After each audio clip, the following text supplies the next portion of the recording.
Test, test, test, test, test. Test, test, test. Test, test, test, test, test, test. What's going on, guys? Jake Teasler with the latest Mustang and automotive news. So today we're just gonna jump on here and talk about cars. So basically, I just purchased 2021 Mustang Mach 1, and I wanted to answer any questions you guys might have about the car. There's been like in the discussion section. Let me know if you guys can see audio, if you guys can hear well. Just give me a thumbs up or say something in the comment section so I know that the audio is clear. If you can hear me, let me know the audio is clear. So essentially, there was like a ton of people commenting in the comment section about whether or not the automatic versus the manual, the 10-speed automatic versus the Tremec and the Mustang Mach 1, or they were talking about, whether the Mach 1's actually a real Mustang Mach 1.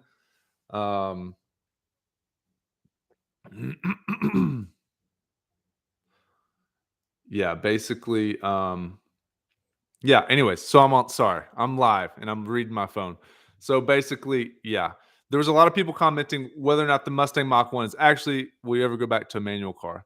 Yeah, I will. I don't mind a manual car. The thing is, like, have you guys ever driven the 10-speed automatic? I know you don't want to hear that, but I've been driving manual cars since I was like 12 years old. I learned on a Probe GT. Who remembers a Probe GT? My mom had like a blue one, and I learned to drive in the mall parking lot. So I've been driving like dirt bikes and manual cars for like 20 whatever years that is, 25 years. So I love manual cars. I would own a manual car right now, but since I have the option to buy like since I have the option to buy like or to drive every day the 10 speed, I would just, it's a toss up, honestly, to drive like the manual transmission car versus the automatic car. Honestly, it's just a toss up. Like I would drive the Tremec. Like if you jump in and you shift the Tremec, and the first thing you do is you take the shift lever and turn it left to right, you notice that the springs just feel way better than the manual MT82. And then the first shift that you pull down, if you just go clunk clunk with the Tremec, I mean, it just feels so much better compared to the MT82. So if you've never just even sat in and shifted an MT82 car, how's the audio on this? I don't know if the audio is, if it's distorting or if it's too loud or too quiet. Anyways, yeah. So essentially, the 10-speed auto is better. What do you think about that? Okay, audio is good. Freedom Beards actually had a C6. Okay, cool. Freedom Beards actually had a C6 Grand Sport that had heads, cam, and I guess intake, and then a big Pro Charger. And I believe it was on E, and it made about 600 wheel. Okay, 800 wheel. How many? Pro Charged F1A. But I would still outrun them at a red light because 10-speed auto. I'm just saying. Just saying.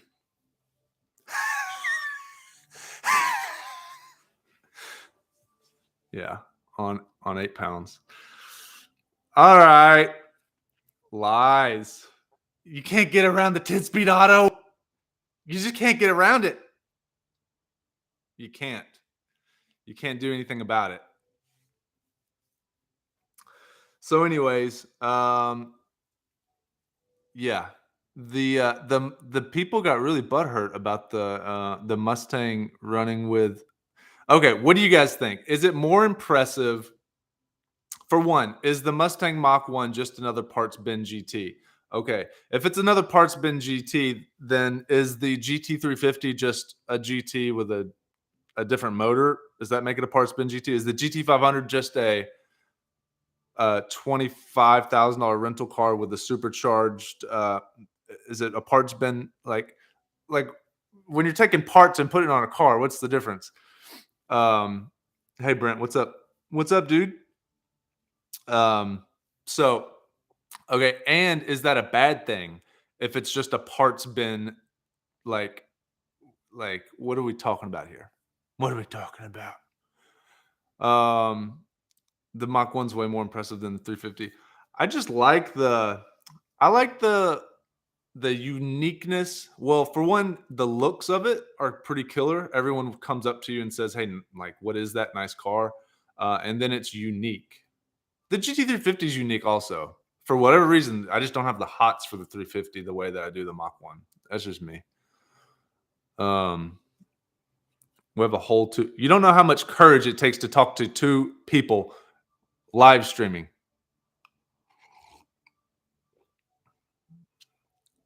An old client left this, and now it's my favorite coffee mug. Norwegian fashion. What is this called? It's like a genre of like fashion. Like, anyways, this is my favorite freaking cup. Yeah, so the Mach 1 is but like people literally hate the fact that it's an automatic. There's like a 30 comment thread going in on one of the videos whether or not you're wasting your money buying the automatic Mach 1, which there's the argument is like you could have just bought a GT. But here's the thing, all the reviews on the Mach 1, there's only been a couple there's like a review on the Mach 1 that has like 1 million views, and it's not a handling package Mach 1. They're in Europe. They don't have the handling package. So it's like driving the GT350, but not driving the GT350R. That's the difference. The GT350 is great. The GT350R is a different car. GT350R has Cup 2 tires, the aero, the engine's the same. You realize the GT350, 350R, yeah. Um, essentially it's like, essentially the 350 and 350R are two different vehicles, and people are thinking that the Mach 1 and the Mach 1 handling packages are the same vehicle, but you could equally compare the 350 to the 350R the same that you could the Mach 1 and the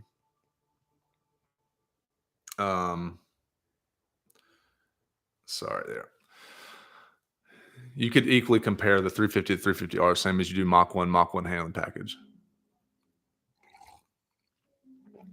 So the European review of the Mach 1 was a non-handling package car. It's not the same. It's like just like driving a regular 350, GT350 and saying, blah, blah, blah. And then you go drive the 350R and you go, oh, it's the same thing. Yeah. What's up, Mr. Mach 1? Thanks for joining us. Sunday morning chat. What year Mach 1 do you have, man? Yeah, Freedom Beards. This is a coffee cup. It looks like a cup of soup. It's a cup of coffee. It's just unique, man. It's just got this like sleeve, and it's made in Scandinavia. I don't know where it's made, but it looks cool. I like it. Yeah. So essentially, if you haven't driven a handling package car, Mach 1 to be exact, then you don't know. Mr. Mach 1's got a 2021 Mach 1 and then a 1970. So you are literally Mr. Mach 1. Mr. Mach 1 has entered. Wife has the 350. Okay, Mr. Mach 1. Here is a proper comparison. So do you have tell me about the 2021. Do you actually have okay, first of all, what color? Yes, you are Mr. Mach 1. You are officially Mr. Mach 1. So, and wealthy. So do you have, what color is the 21? Tell me what color it is, please, sir. And then tell me the options. Is it a handling package car or a non-handling package car? And then is it an automatic or manual? Twister orange. Oh, mama. Oh, mama. Give me the deets. Give me all the details on this. Twister orange, automatic or manual. Oh, mama. Okay, you actually got the real deal. Holy filth. So he's got a handling package car, manual orange. I know we got to get a picture up of this Twister orange. I'm gonna Google it. All right, now tell me while we're waiting for me to look up this orange color. Tell me,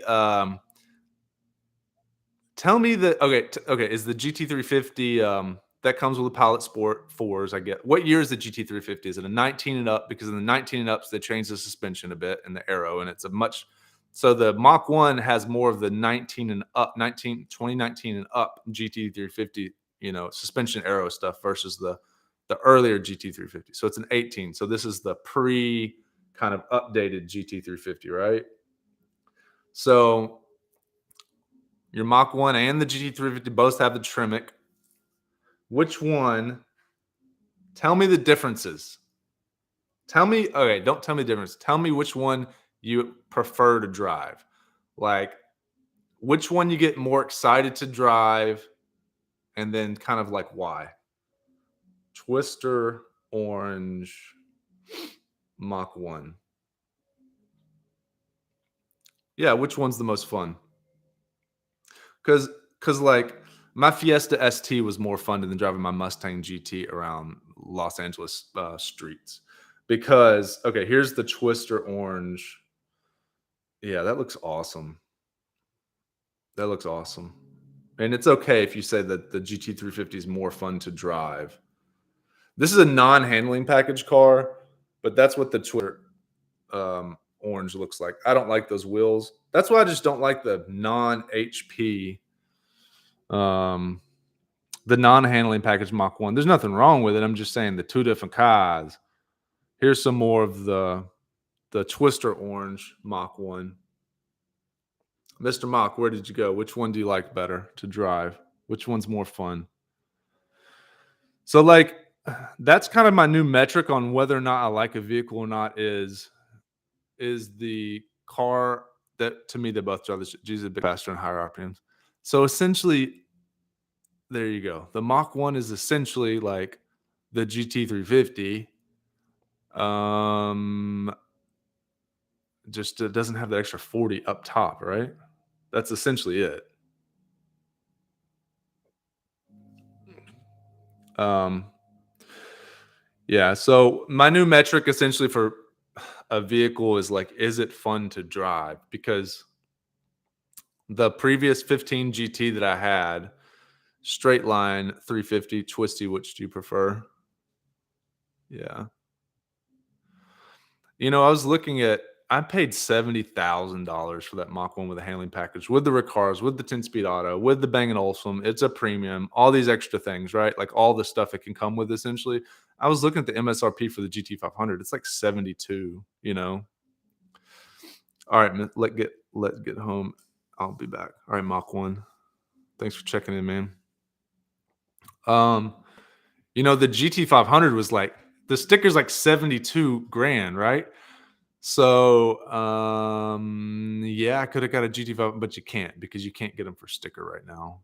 So that's the deal. They're all like $100,000. Yeah, but the new metric for whether or not you want to drive a car should be: is it fun? Do you want to go jump in the car and drive the car?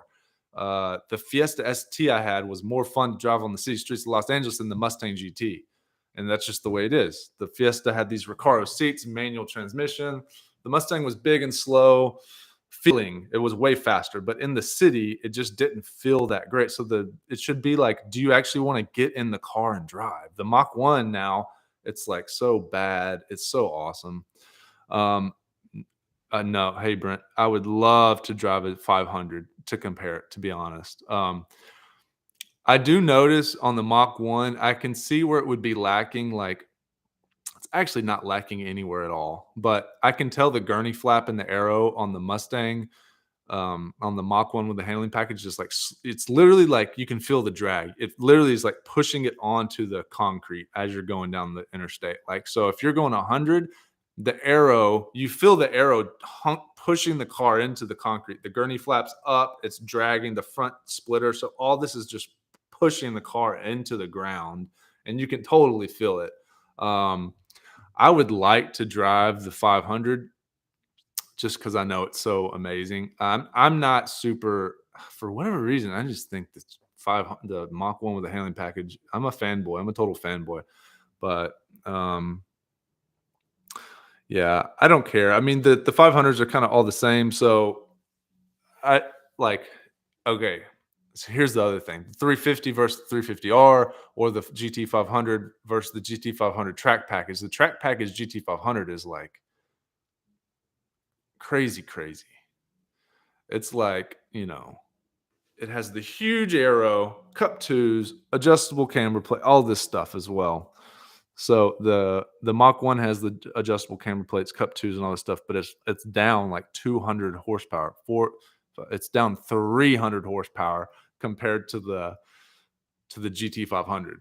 So I can't even imagine. There's another guy that lives around here, Serpent Stangs. He's on YouTube as well, and he's got the GT 500 track package, and he goes and road races it. You got to go check his. If you like to watch road racing, you literally have to check him out on. I guess just start Instagram Live too, right? Serpent Stings. I want to show you guys Serpent Stings though, because he's got such a cool like he's legit into road racing and it's expensive. And he's a local guy. There's his 350R, and he's got some GT3 he's got a GT 500 that he literally like here he is. He's going like 100 and he's 160. I think he hits 170 into the brakes. I mean, the GT 500 track package, he's got this car totally set up for the track. And he's placing like top 3, I believe, for SCCA something or another. He's at Road America here. Super impressive. He's racing like a twin turbo C6, road racing a twin turbo C6.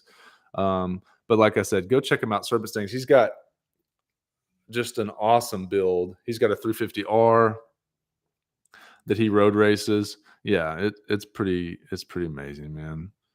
Um, like, and then here's the cars that he's racing. This is like a C6 that's got a dual clutch transmission or a similar racing transmission, and it's like it's like some of the craziest. No, I haven't been over there. He's yeah, he said he's cool to collab and check out all of his cool stuff that he has. Like I said, 350R, 500 track package, and then I mean I know you guys have seen him. He had like a white GT that he was spraying. Yeah, like he's got this one that he was using as a drag car.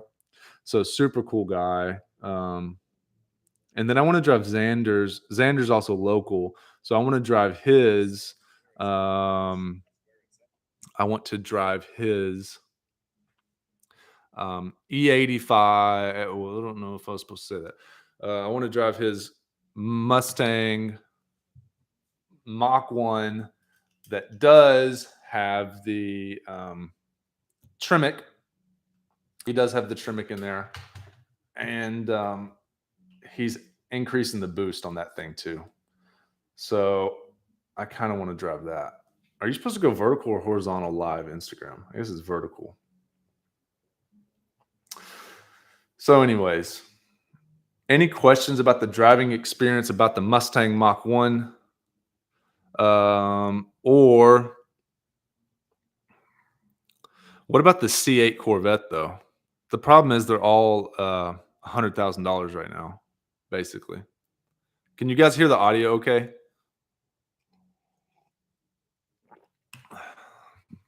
Other thing is so what would be a good comparison to them? Yeah, the C8s are like 100 grand. This is the only problem with the C8s. I did a poll on what would you guys want to see more, like a twin turbo Mach 1 or a Whipple Mach 1, and everyone you always want to compare the Mach 1 to a Grand Sport. I know. I know.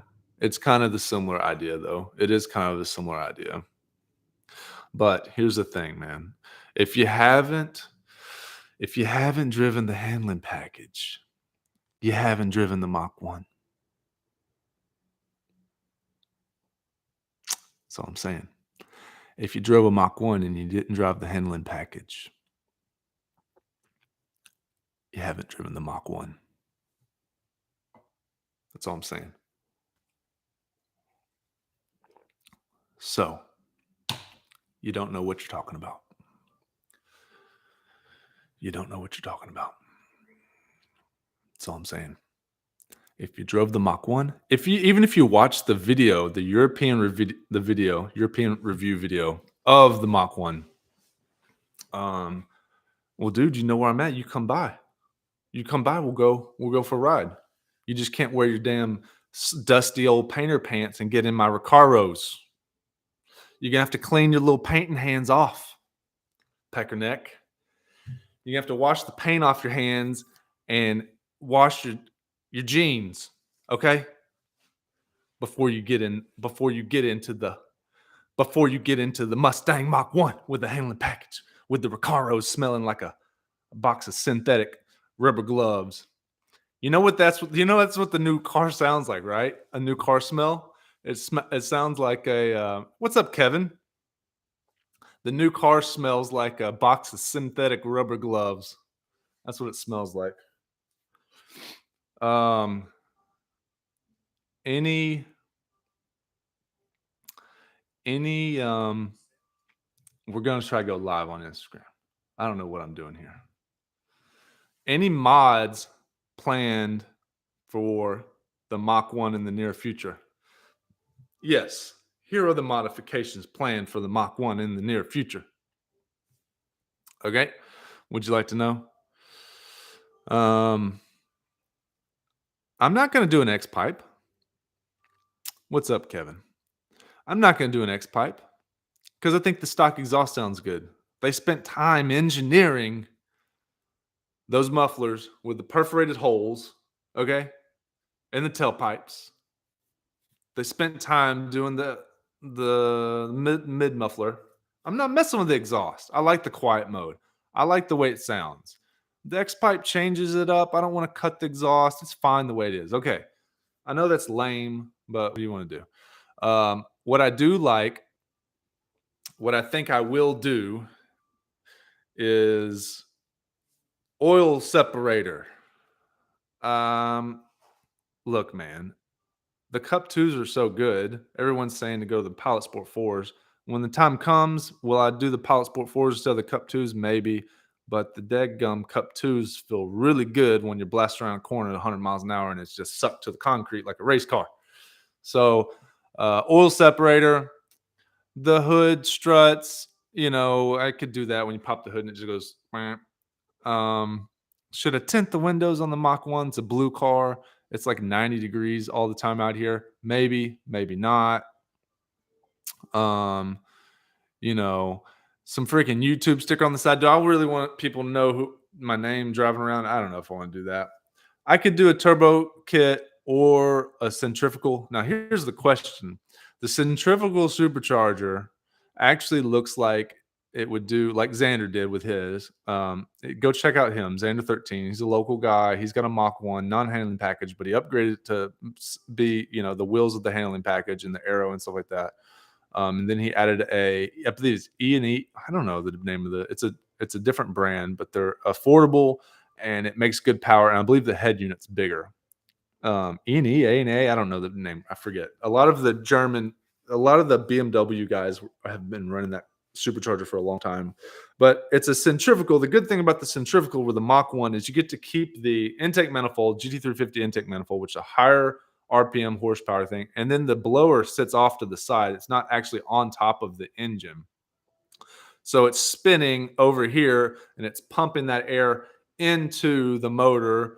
And it still keeps the original intake manifold. Now, it's not going to have the torque of like a Whipple, obviously. I think it is. I know the Corvette guys use those also. I think that's what it is. If it's not, it sounds similar to me. The Whipple makes a lot more power and a lot more torque. I don't know if it makes a lot more power. It makes a lot more torque. The problem is it's heavy. It sits right on top of the motor. What Well, the centrifugal sits more forward, so center of gravity would be better actually, or the weight distribution would be better with a Whipple further back. But it'll get heat soaked, and this is a track car essentially. It's supposed to be, but I'm not really lapping the car right now. I'm not really even using it. I'm driving it on the street, like I'm really getting my money's worth driving the handling package on the street, not taking it to the track, not using like the adjustable camber plates and the tires to their real potential. But uh, the other idea is, let's see. Here's my thought pattern. Like, if you're going to put all that, 10 grand worth of power adders, you could have just got a GT, but um, it's still not going to be unique like a Mach 1. And then it's still, the handling and the handling upgrades and all that kind of stuff are not going to be the same. Yeah, twin turbo kit would be cool.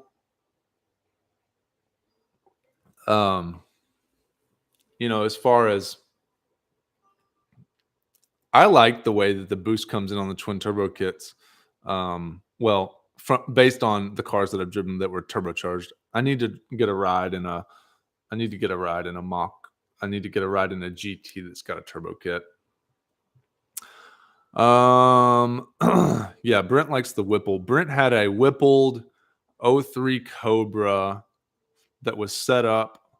He had like a big Whipple. He had like a 4-liter Whipple on a 03 Cobra. Correct me where I'm all wrong, Brent.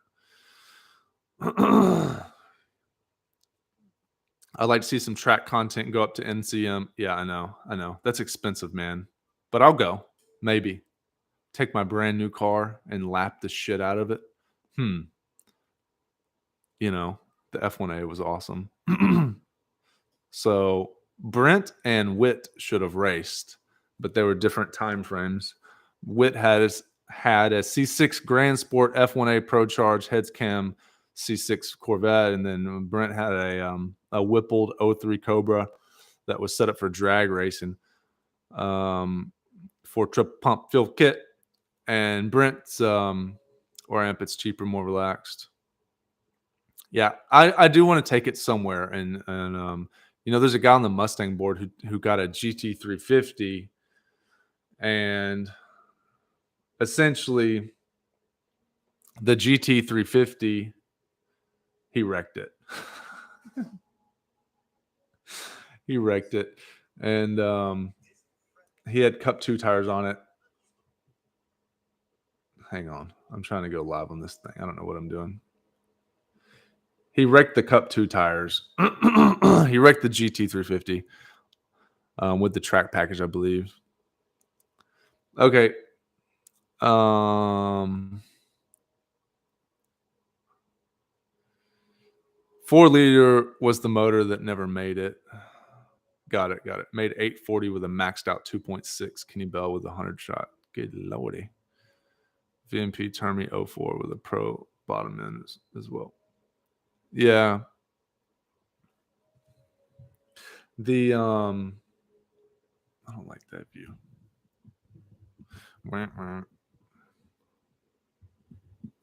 Dude, that's the one car I haven't driven.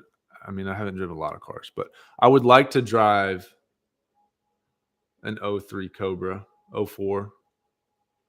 So Witt also had a 04 Pro Line bottom end with a maxed out with a maxed out. Yeah.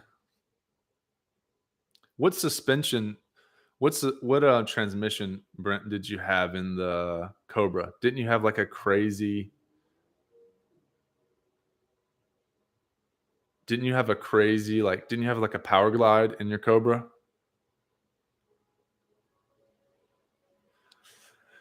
Yeah, I mean, what's up, guys?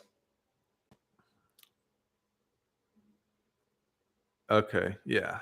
You had like a straight up drag car. What was the best mile an hour that you got in the quarter? Did you get any good quarter mile passes, or was it primarily eighth? Let me change this up here. Hang on, guys. Let me change this up. Let me change up this angle.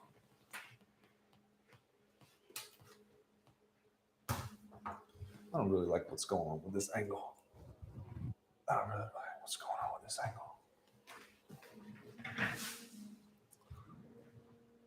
Maybe that's better.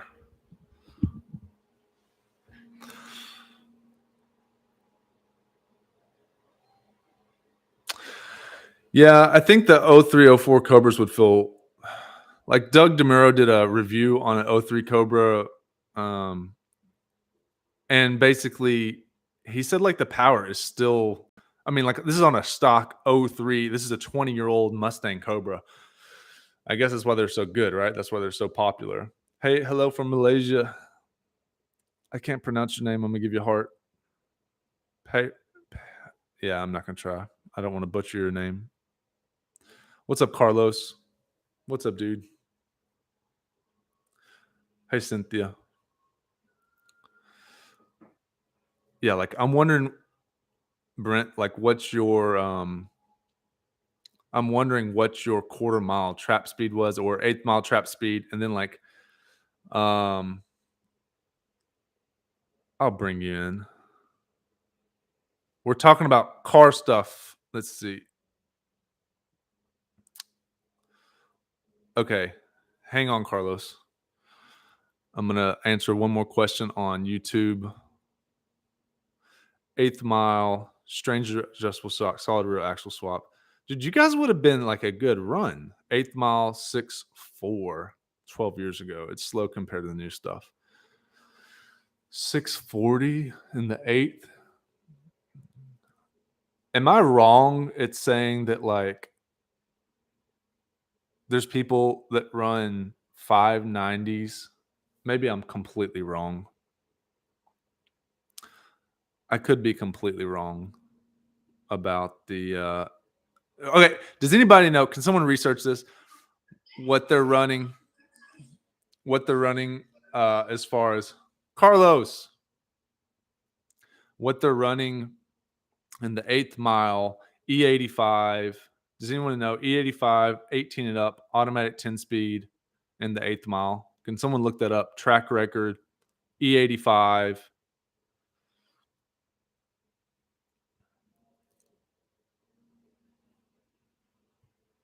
Someone let me know. We'll go fives in the eighth now. Yeah.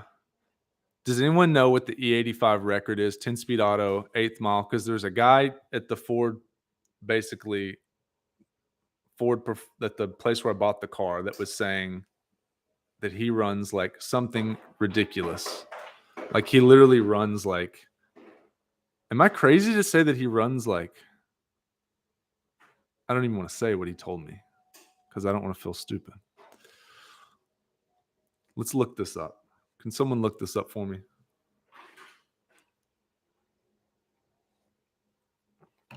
Fine, I'll do it myself. E85 track record. Just a 2018 Mustang with headers and E85. Like, what does that run? I'm having to use this old Mach to get in this, to look this up.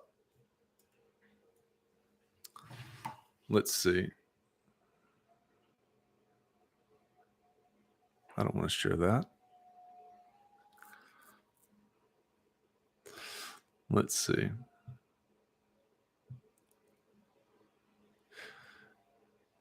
Yeah, I would, dude. I would. You know what would surprise you though, Brent, is if you. I mean, you saw the 0 to 60. I know it's not fast. It's not like a Tesla or anything, but as far as in drag mode with the 10-speed auto, they increase the line pressure so much that every time it shifts, it just literally just knocks you back. It chirped fourth gear last time I did testing. It spun first, second, third chirped, fourth chirped. Yeah, E85 actually does have quite a bit of an effect on NA. Good question, Kevin Morrison. It actually does have quite an effect on NA, surprisingly, right?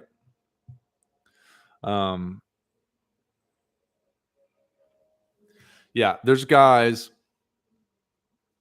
All right, Wit, build some Lego dinosaurs. Thanks for stopping in, dude.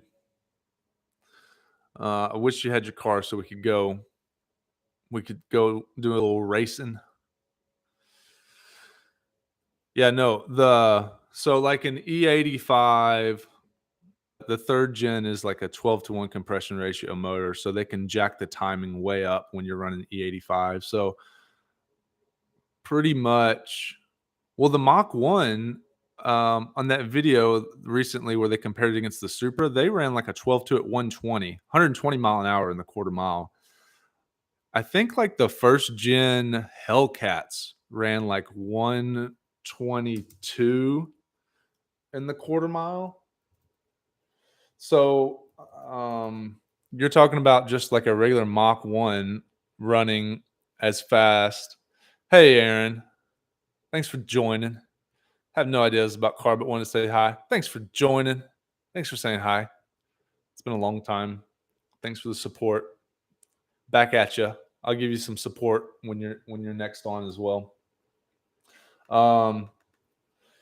Yeah. So essentially, the 18 and up GT with an E85 tune and like headers. You could probably just do an E85 tune, like run with the 10-speed auto run.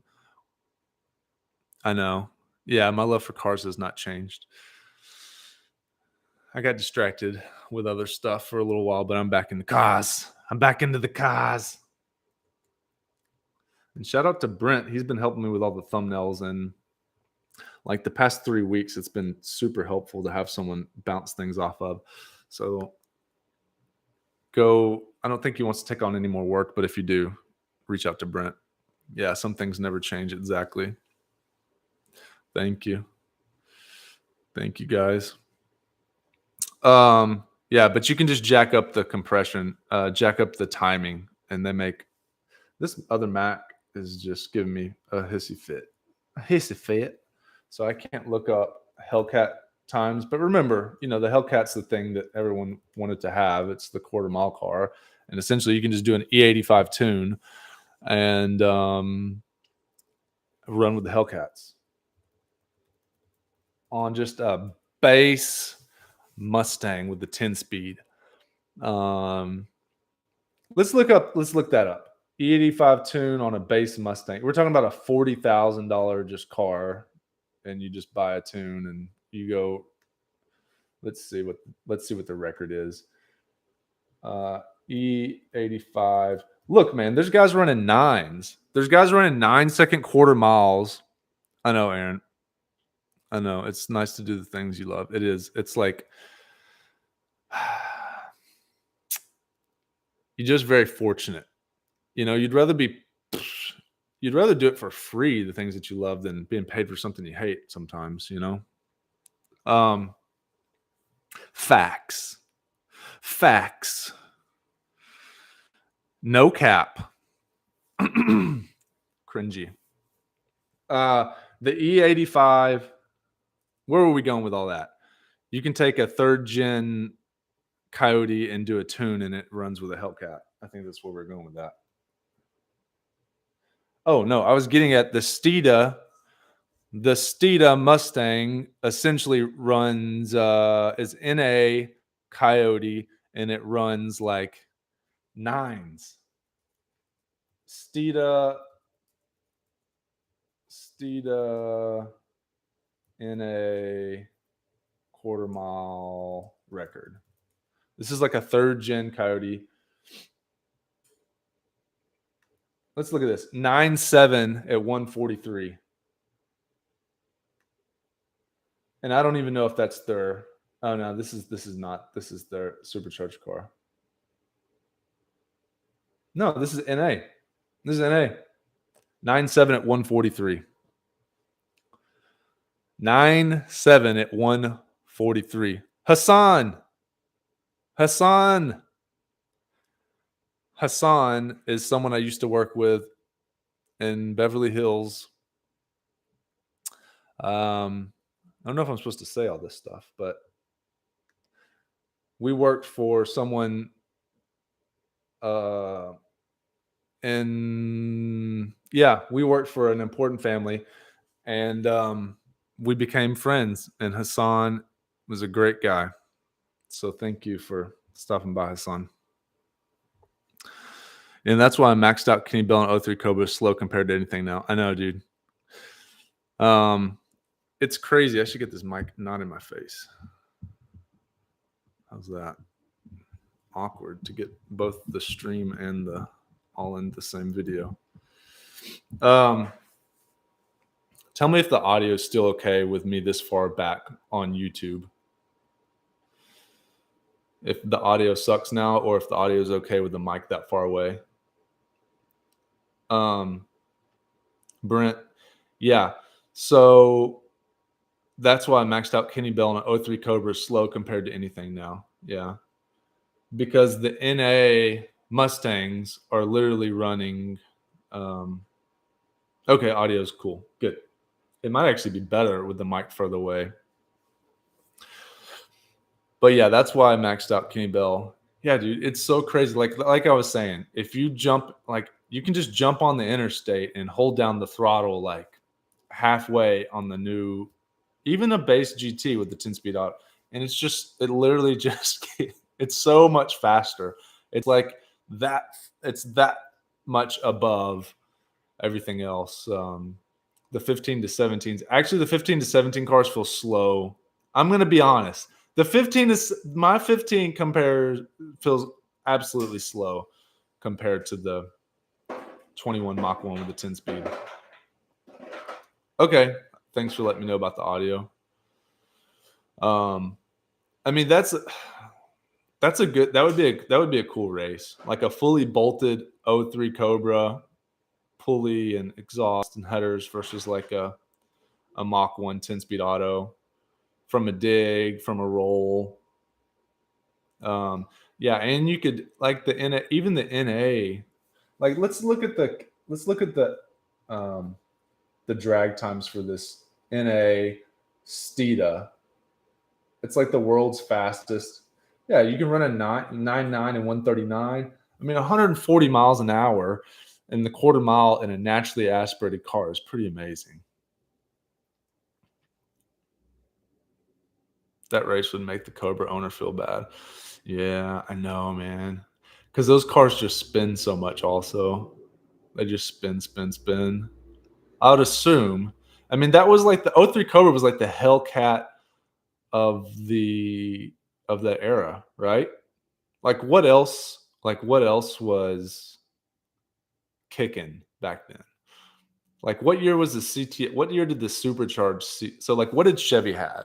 What did Chevy have? They had the ZR1. Hey Alfonso. Thanks, buddy. Thanks for stopping in. We're talking about cars on here over on YouTube we're on a live stream. Yeah, the Cobra's 20 years ago. Like what? Like a Viper? Okay, you have the Viper, 03 Viper, right? What else? What else do we have?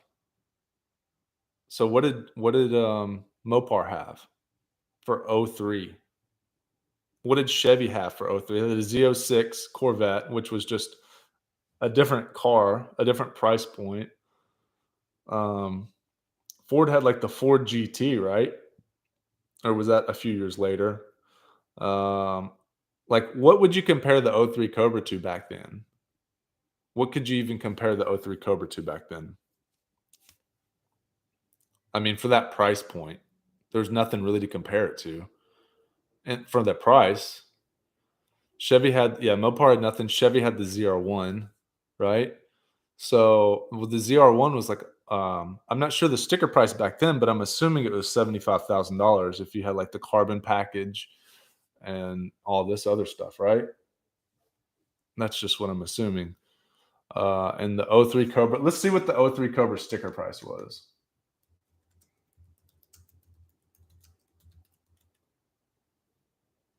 $38,900, and then you could get them for half price, probably like 6 years later, right?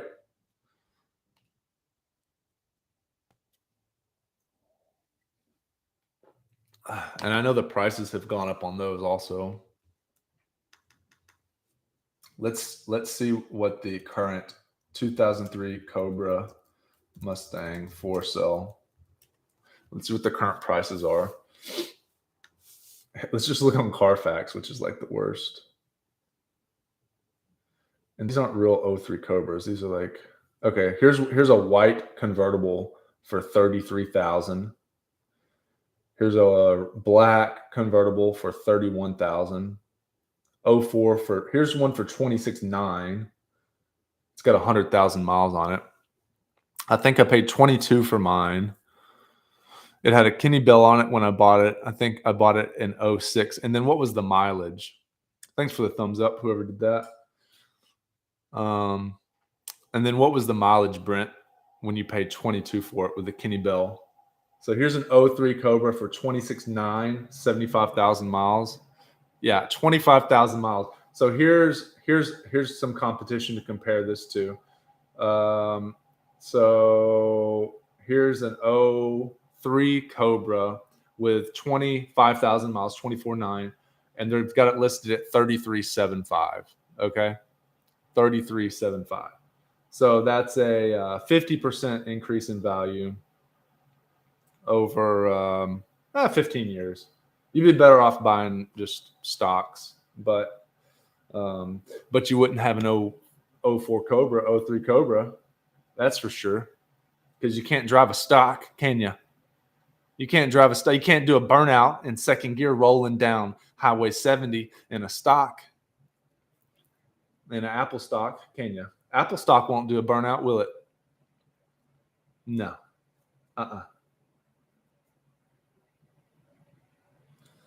But it could give you the money to yeah, Rich. What's up, Rich? Thanks for stopping by. Mr. Mach 1. Rich, do you have a GT350R? And do you have a Mach 1?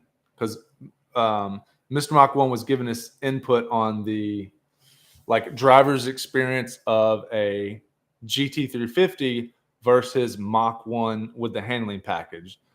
And I kind of asked him, you know, which he preferred to drive. You have a Heritage R. Okay, awesome.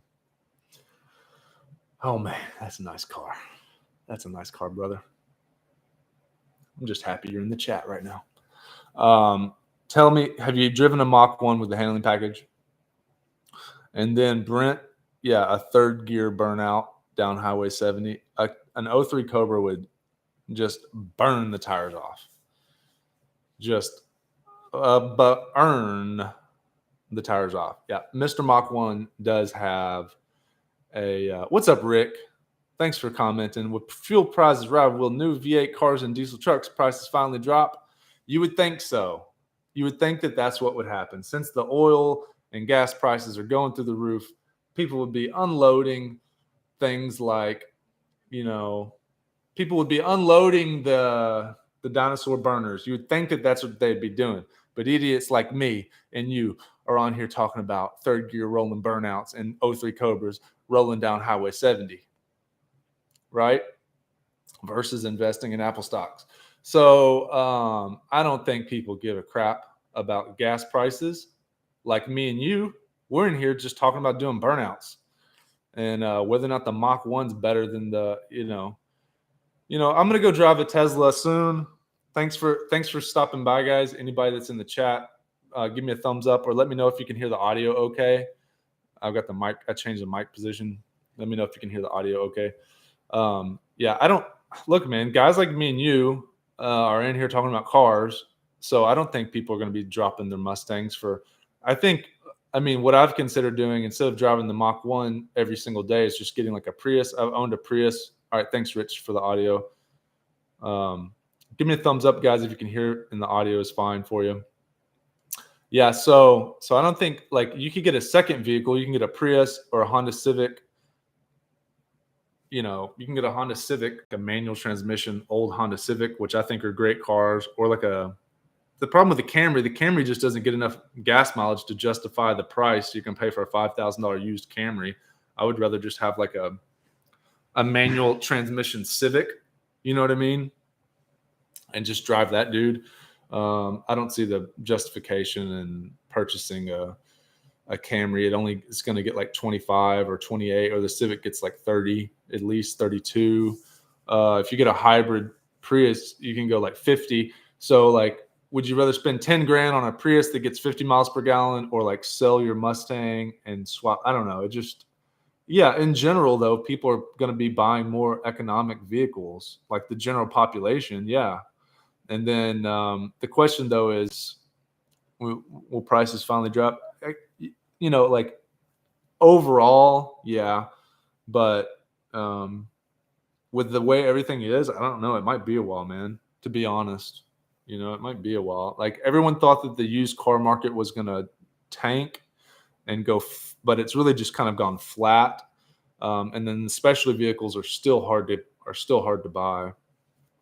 The special vehicles are like still hard to get your hands on. Like I paid over sticker for a used Mach 1. This had like 350 miles on it. But the reason I paid over sticker was it was sitting right there on the side of the road. I was unexpecting to buy. I wasn't expecting to buy it. I just saw it sitting there on the side of the road.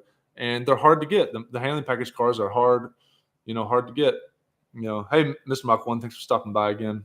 So we got Rich, who's got a GT350R Heritage Edition in the chat. We're going to get some information out of him. And we've got Mr. Mach 1, who does have a GT350. Then he also has a Mach 1 handling package car. And he's got another vehicle. Thanks for the thumbs up, guys, in the chat. Thanks for letting me know you're here. Let me know if the audio is good, too. And hit a thumbs up if you're enjoying the chat, hanging out Sunday morning. So yeah, Mr. Mach 1 owns both. Fuel prices, do you think new cars and diesel truck prices will finally drop? I don't know, dude, because it's supply and demand, and but we're in here talking about cars, so I don't mind paying. Look, if you enjoy driving your car, you enjoy driving your car. And all right, cool, thanks. Yeah, like I'm gonna go drive today just for fun. And I don't care if it's $5 a gallon, because you don't know when you're going to die. And driving my car is one of the most fun things I can do. So, look, man, I don't mind spending some money on burning some gas, because it's the most fun thing to do, is to cruise in your car. And Sunday when the sunset's going down, cruising along, right? Okay, cutting grass on a Sunday. My brother was cutting grass on a Sunday, and he got excited to go get a beer, and he cut his toe off. So be careful out there cutting grass. TMI, I know it's too much information, but don't cut your toe off. I have not. I would love to find one to drive. Yeah, I would like, Rich, I would like to see you drive, like you've been driving your GT350R, and you know how your 350R drives, right? So I would like you to drive because Mr. Mach 1's got a regular 18 GT350. Okay. So I'm wondering how much difference there is between the 350R and the Mach 1 with the handling package. So if anyone's in the chat and has, look at that here, anyone in the chat and has a 350R, and all right, Brent, thanks for stopping by, buddy. Thanks for all the help.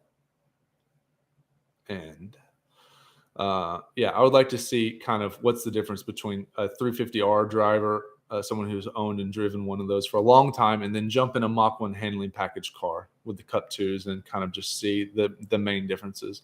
Okay, Rich has got a 17 Escape and 2 Ford trucks. The trucks suck on fuel 9 to 10 miles per gallon. Are those like older trucks, or those EcoBoost engines? What car do you drive every day? And then how's the mileage in the Escape? And then what motor's in that, Rich? 7 questions for you. I need an answer immediately. Just joking. Mr. Michael went, Rich D3R. Hey, buddy. Okay, I'm back cutting grass. Audio is good. Waiting for the thunderstorms that are on the way. Where are you at, Rich? What area are you? I think we're getting some storms too. If I had to do it over, I would buy the 2021 Mach 1. I bought the GT350 for the wife because I have an awesome wife. That's pretty cool, man. Props on the awesome wife. That's even more rare than a Mach 1 with a handling package. That's even more rare. You know it? I know you know it. I know you know it. If I had to do it over, I'd buy the 2020 Mach 1. And then the last thing, yeah.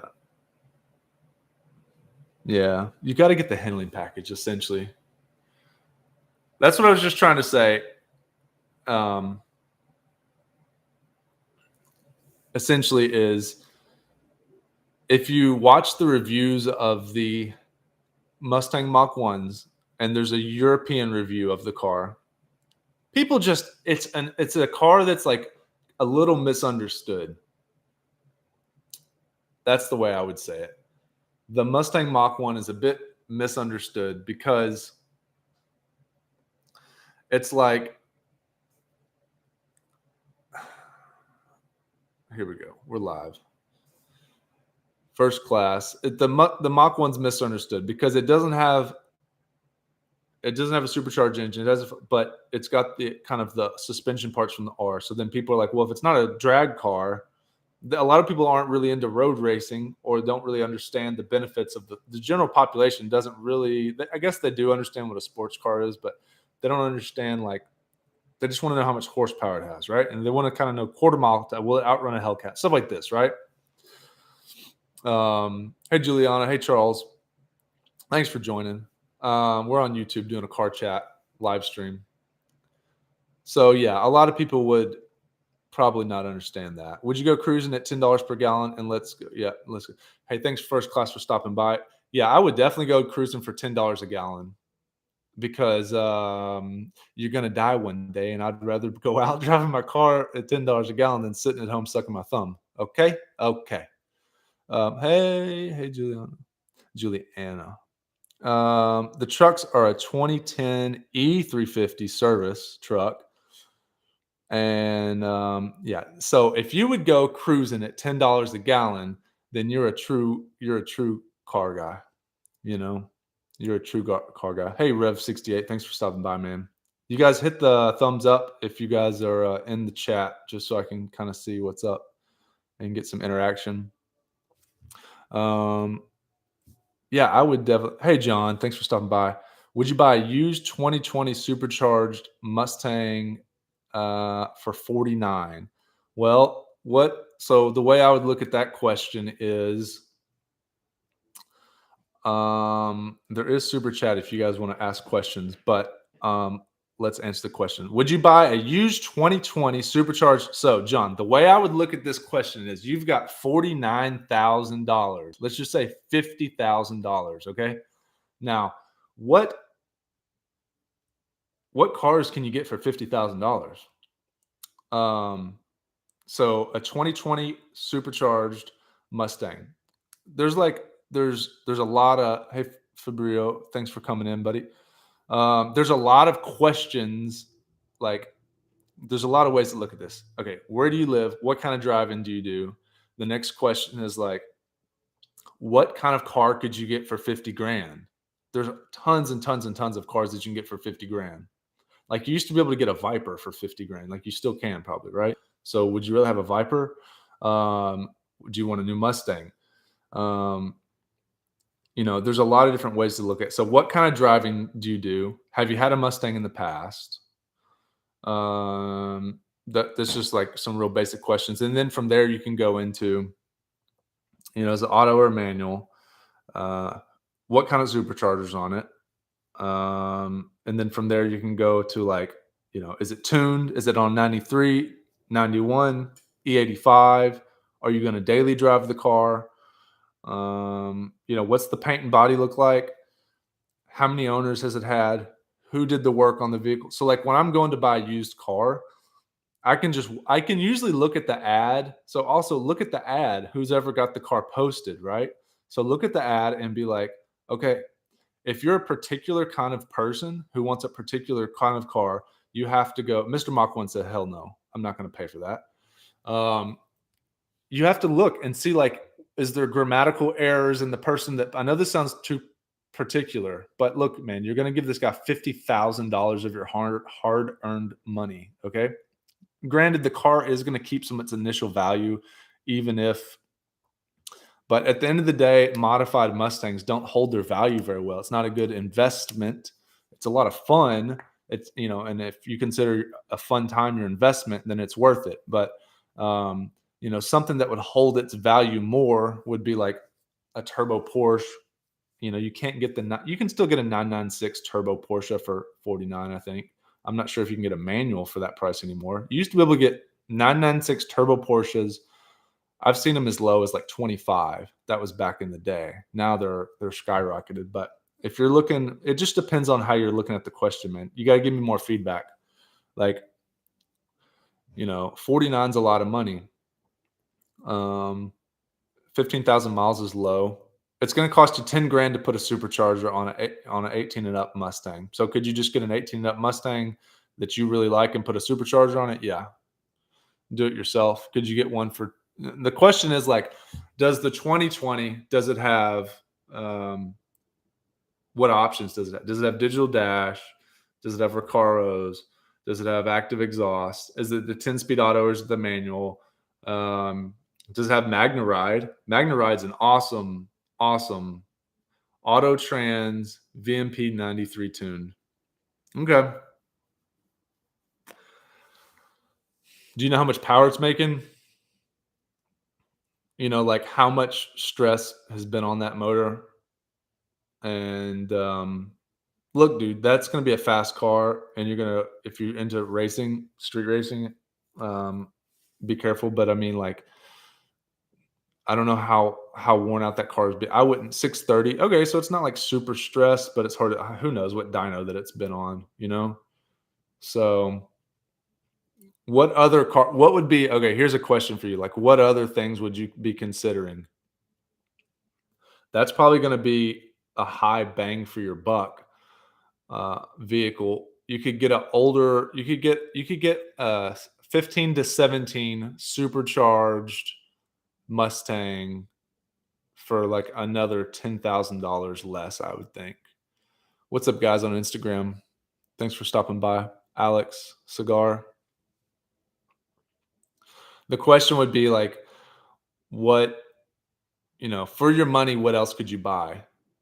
Like, you probably don't want, like, how much is a C7? Have you driven a C7 Vet? That's kind of, and you're getting in that. Yeah, 630 is a great street car.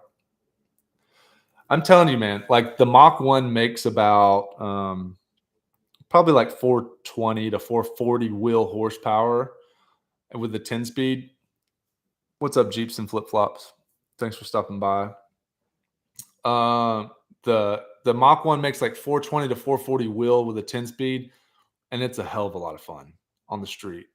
And that's just like 200 wheel horsepower less than that car, right? So it's hey, what's up, buddy?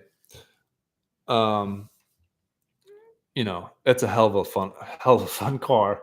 So I can't imagine 630 through the 10 speed. And there's something about the GTs that I do like, and it's because it's not really made for that much power, and that's what makes it fun. So Mr. Mach 1 made 443 rear wheel horsepower on the dyno with his Mach 1. And correct me, that's Mr. Mach, you've got the manual transmission car and it's stock. Is that right? Guys on Instagram, give me a thumbs up if the audio is okay for you, or give me a heart if the audio is good and you can hear me okay. Since the economy is going to tank soon, do you think it's better to wait to buy that next enthusiast car? Thanks for commenting, Joker. Okay, the question is, since the economy is going to tank soon, that's an assumption. It's probably correct, but this is how economies do in cycles, right? And that's, for me, that's an expected cycle of the economy, right? It went like 08, and then it's just been like this ever since, right? Well, it's been like this, and then it basically pandemic, and then it went woo, like straight up almost for like past 2 years, right? Take care, everyone. Have to get ready for work. have to pay for these cars somehow. Yeah, Stockman. All right, thanks, Mr. Mach 1. Gary, thanks for stopping by, man. Back to the question about the economy and waiting to buy. Look, man, here's how my dad said. So my dad had some real estate. Hey, hey, what's up, Eskimo? Come on. He said, so he had some real estate that he had bought when he was 20 years old over in a nice part of town. And then he sold that real estate when he was about 60. Okay. And he's 80 years old now, right? I'm on YouTube, Jeeps and Flip Flops, just Jake Teasler. Jump in the live stream over there and comment for me. And he said, so he sold that real estate. Okay. He's a big car guy. I don't know if you watched that previous video of his 66 fastback. He's a big car guy. He's always been a big car guy. He's got like a 19, like 30 something or 40 something Anglia, which is an English Ford. It's like this miniature thing. And it's got big fat slicks on the back and a supercharged engine. He's got a flat bottom V-drive boat with a 450 F5 Pontiac. And then he's got a full-on drag boat. Okay, he's got a full-on drag boat. It's a 565 Pro Stock motor with a 500 shot of nitrous. He's got all these toys, but the reason he got all those toys is because he sold that real estate. I'm getting to the point here. He didn't wait till he was 80 years old to sell the real estate. It would be double the price. It'd be worth double. But what he did do is he went ahead and sold it when he was 60. Which it had like 10x. It was an investment that he got like 10x on, which was great. The point I'm trying to make for you, man, is like I asked him, here's the question I asked him. I said, would you have rather, like, what benefit would you have gotten for waiting another 20 years to sell that real estate? And he said, well, I'd have like, $2 million instead of $1 million. But he's paid like 50 grand for this real estate or 100 grand for this real estate. And it went from 100 grand to like $1 million in like, 30 years. Okay.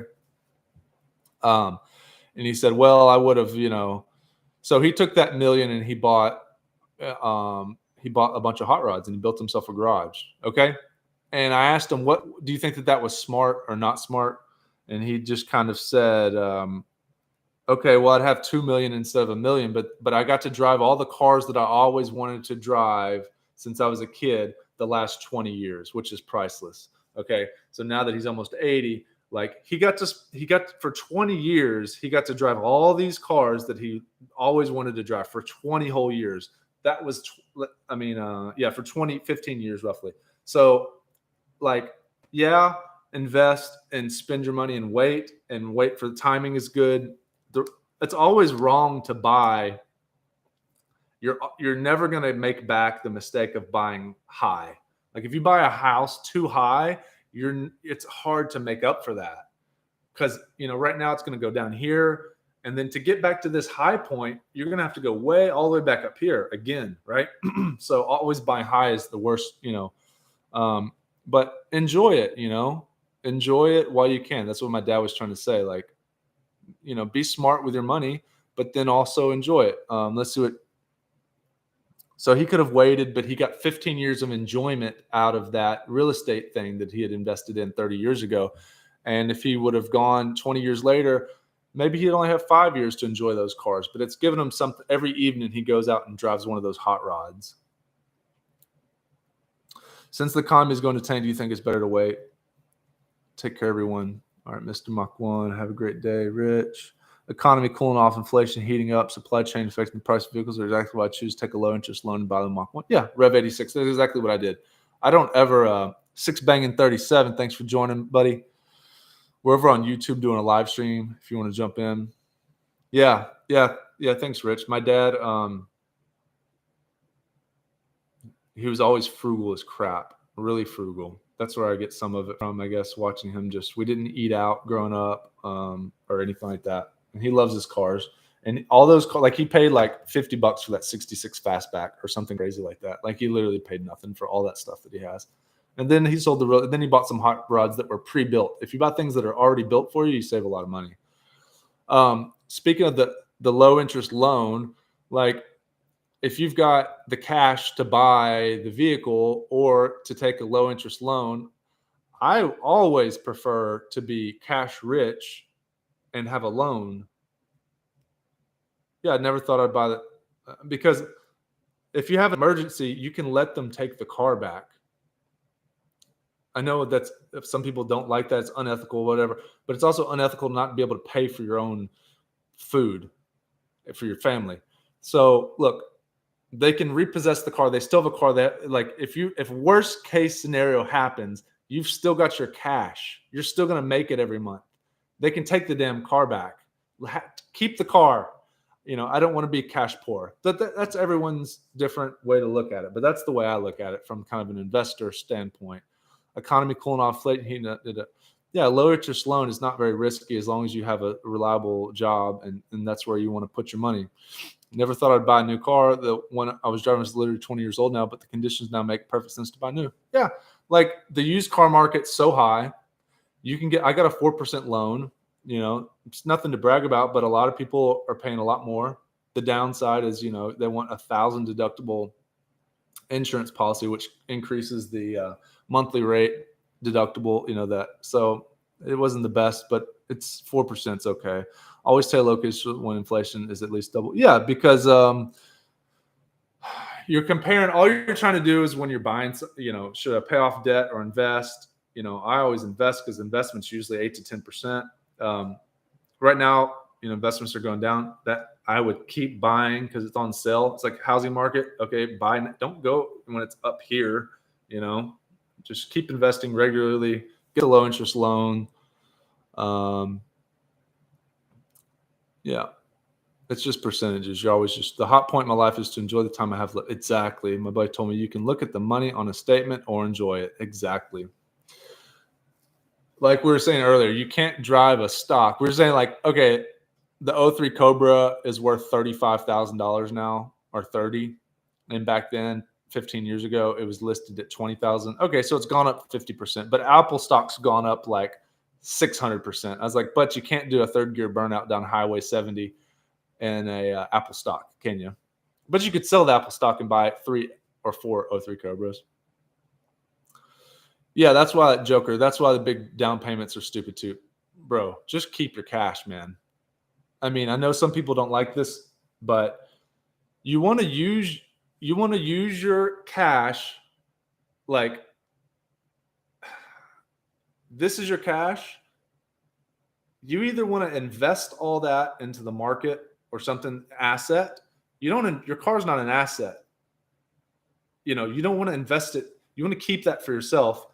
Use your debt to buy the car. And then if you want to get rid of the car, if something bad happens in life, you still have your cash. You can still get rid of the car. This is what's keeping you stable and allowing you to do this. If you get rid of this is going to be really stressful. The car is going to be super stressful if you don't have any of this over here, right? So get this up. And then the investments, get that as high as you can.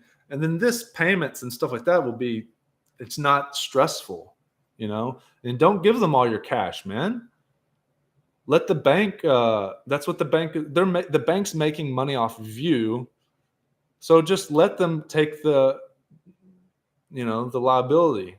Why would you take the liability? They're already making money off of you. Let them take the liability.